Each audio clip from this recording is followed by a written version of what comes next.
Hello friends, దేశవ్యాప్తంగా real estate trends వేగంగా మారుతూ ఉన్న సమయంలో ఒక కీలకమైన ప్రశ్న ఇప్పుడు ప్రతి హోమ్ బయ్యర్ మనసులో తిరుగుతోంది. హైదరాబాద్లో ఇన్వెస్ట్ చేయాలా లేక బెంగళూరులో చేయాలా? ఇది సాధారణ పోలిక కాదు. ఇది రెండు బలమైన రియల్ ఎస్టేట్ మార్కెట్ల మధ్య జరుగుతున్న అసలు పోటీ. ముందుగా బెంగళూరు గురించి మాట్లాడుకుంటే, బెంగళూరు ప్రస్తుతం డిమాండ్ డ్రివన్ మార్కెట్గా కనిపిస్తోంది. ఫినాన్షియల్ ఇయర్ 26 మొదటి 9 నెలల్లో బెంగళూరులో 53,400 యూనిట్లు లాంచ్ అయ్యాయి. అందులో 47,200 యూనిట్లు అమ్ముడయ్యాయి. అంటే కొనుగోలుదారుల డిమాండ్ స్థిరంగా ఉంది. ఇక్కడ అందుబాటులో ఉన్న ఇన్వెంటరీ సుమారుగా 64,900 యూనిట్లు మాత్రమే. దీనివల్ల సప్లై పరిమితమవుతోంది. దీని కారణంగా ధరలు పెద్దగా పడిపోవడం కష్టమే. ముఖ్యంగా మంచి ఇన్ఫ్రాస్ట్రక్చర్ ఉన్న ప్రాంతాల్లో ధరలు పెరిగే అవకాశం కూడా ఉంది. బెంగళూరులో మైక్రో మార్కెట్లను చూస్తే వైట్ఫీల్డ్, సర్జాపూర్, అలాగే హెబ్బాల్ వంటి ఐటీ కారిడార్లలో 9 నుంచి 12% వరకు వార్షిక వృద్ధి కనిపిస్తోంది. ప్రీమియం ఏరియాల్లో ధరలు 30,000 రూపాయలు స్క్వేర్ ఫీట్ వరకు ఉంటూ ఉన్నాయి. అదే సమయంలో ఎలక్ట్రానిక్ సిటీ వంటి ప్రాంతాలు ఇంకా అఫోర్డబుల్గా ఉండి స్టడీ గ్రోత్ చూపిస్తూ ఉన్నాయి. ఇప్పుడు హైదరాబాద్ గురించి మాట్లాడుకుందాం. ఇది ఒక ఇన్వెంటరీ డ్రివన్ మార్కెట్.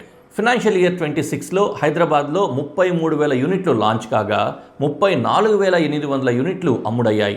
అంటే డిమాండ్ బలంగా ఉన్నప్పటికీ కొత్త ప్రాజెక్టుల కంటే ఇప్పటికే ఉన్న స్టాక్ ఎక్కువగా క్లియర్ అవుతోంది.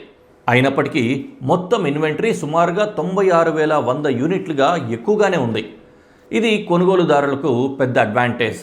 మార్కెట్లో ఎక్కువ ఆప్షన్స్ ఉండడం వల్ల ప్రాజెక్ట్ ఎంపికలో ఫ్రీడమ్ ఉంటుంది. డెవలపర్ల మధ్య పోటీ ఎక్కువగా ఉండడం వల్ల ధరలపై నెగోషియేషన్ చేసే అవకాశం ఉంటుంది. అలాగే ఫ్లెక్సిబుల్ పేమెంట్ ప్లాన్స్ కూడా అందుబాటులో ఉంటాయి. అందుకే హైదరాబాద్ను ఒక బయ్యర్ ఫ్రెండ్లీ మార్కెట్గా చూడొచ్చు. హైదరాబాద్ మైక్రో మార్కెట్లను చూస్తే బంజారాహిల్స్, జూబ్లీ హిల్స్ ఇంకా ప్రీమియం జోన్లుగానే ఉన్నాయి. నాచారం వంటి ప్రాంతాలు 17% వరకు వృద్ధిలో వేగంగా ఉంటున్నాయి. కోకాపేట్, మణికొండ వంటి ఐటీ హబ్ ప్రాంతాలు స్థిరమైన వృద్ధిని కొనసాగిస్తూ ఉన్నాయి. అయితే కొంపల్లి, సైనిక్పురి వంటి ప్రాంతాల్లో వృద్ధి నెమ్మదిగా ఉంటోంది. కొన్ని ప్రాంతాల్లో, ఉదాహరణకు రాజేంద్ర నగర్లో ధరలు తగ్గిన పరిస్థితి కూడా కనిపిస్తోంది. అయితే ఇప్పుడు ఈ రెండు నగరాల మధ్య అసలు తేడా ఏంటంటే, బెంగళూరులో ఇన్వెంటరీ తక్కువగా ఉండడం, డిమాండ్ బలంగా ఉండడం వల్ల ధరలు పెరిగే అవకాశం ఎక్కువ. హైదరాబాద్లో ఇన్వెంటరీ ఎక్కువగా ఉండడం వల్ల కొనుగోలుదారులకు ఎక్కువ ఎంపికలు, మంచి డీల్స్ దొరుకుతాయి. కానీ చాలామంది చేసే పెద్ద తప్పు ఏంటంటే ఏ నగరం బెస్ట్ అని అడగడం. నిజానికి ఇది సరైన ప్రశ్న కాదు. రియల్ ఎస్టేట్లో విజయానికి ముఖ్యమైనవి నగరం కాదు, మీరు ఎంచుకునే micro market, project quality, developer track record, ఇంకా ఆ ప్రాంతంలో ఉండే ఇన్ఫ్రాస్ట్రక్చర్. ఒకే నగరంలో కూడా మంచి ప్రదేశం, చెడు ప్రదేశం మధ్య భారీ తేడా ఉంటుంది.